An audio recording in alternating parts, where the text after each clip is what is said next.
Ini dia 3 golongan yang pertama masuk neraka. Siapakah golongan manusia yang pertama masuk neraka? Apakah orang kafir? Apakah orang munafik? Apakah orang yang berbuat zina? Ternyata bukan salah satu dari mereka. Ada 3 golongan yang pertama masuk neraka. Abu Hurairah berkata, "Aku telah mendengar Rasulullah Shallallahu Alaihi Wasallam bersabda, sesungguhnya manusia pertama yang diadili pada hari kiamat adalah orang yang mati syahid di jalan Allah. Ia didatangkan dan diperlihatkan kepadanya kenikmatan-kenikmatan yang diberikan di dunia. Lalu ia pun mengenalinya. Allah bertanya kepadanya, 'Amal apakah yang engkau lakukan dengan nikmat-nikmat itu?'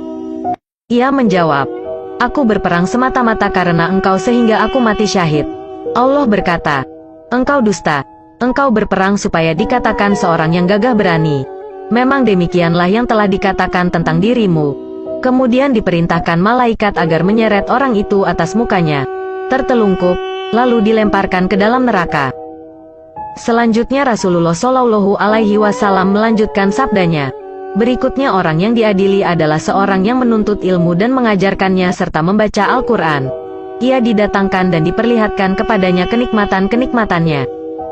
Selanjutnya Rasulullah Shallallahu Alaihi Wasallam melanjutkan sabdanya, 'Berikutnya orang yang diadili adalah seorang yang menuntut ilmu dan mengajarkannya serta membaca Al-Quran. Ia didatangkan dan diperlihatkan kepadanya kenikmatan-kenikmatannya. Maka ia pun mengakuinya. Kemudian Allah menanyakannya, 'Amal apakah yang telah engkau lakukan dengan kenikmatan-kenikmatan itu?' Ia menjawab, 'Aku menuntut ilmu dan mengajarkannya serta aku membaca Al-Quran hanyalah karena engkau.'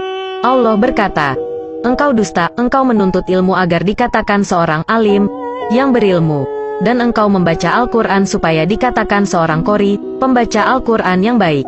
Memang begitulah yang dikatakan tentang dirimu.' Kemudian diperintahkan malaikat agar menyeret atas mukanya dan melemparkannya ke dalam neraka. Rasulullah Shallallahu Alaihi Wasallam menceritakan orang selanjutnya yang pertama kali masuk neraka. Berikutnya, yang diadili adalah orang yang diberikan kelapangan rezeki dan berbagai macam harta benda. Ia didatangkan dan diperlihatkan kepadanya kenikmatan-kenikmatannya. Maka ia pun mengenalinya, mengakuinya. Allah bertanya, 'Apa yang engkau telah lakukan dengan nikmat-nikmat itu?'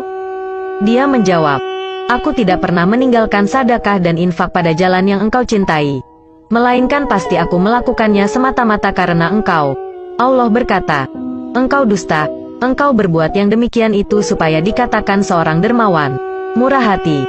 Dan memang begitulah yang dikatakan tentang dirimu.'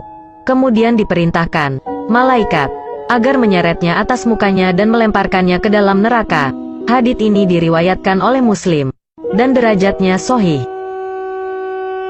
Hadits di atas menjelaskan tentang ditolaknya suatu amal karena dilandasi dengan riya. Syarat pokok diterima suatu amal solih adalah ikhlas karena Allah semata, dan amal tersebut harus sesuai dengan contoh dari Rasulullah Shallallahu Alaihi Wasallam. Ibnu Katsir rahimahullah berkata, inilah 2 landasan amal yang diterima. Ikhlas karena Allah dan sesuai dengan sunnah Rasulullah Shallallahu Alaihi Wasallam.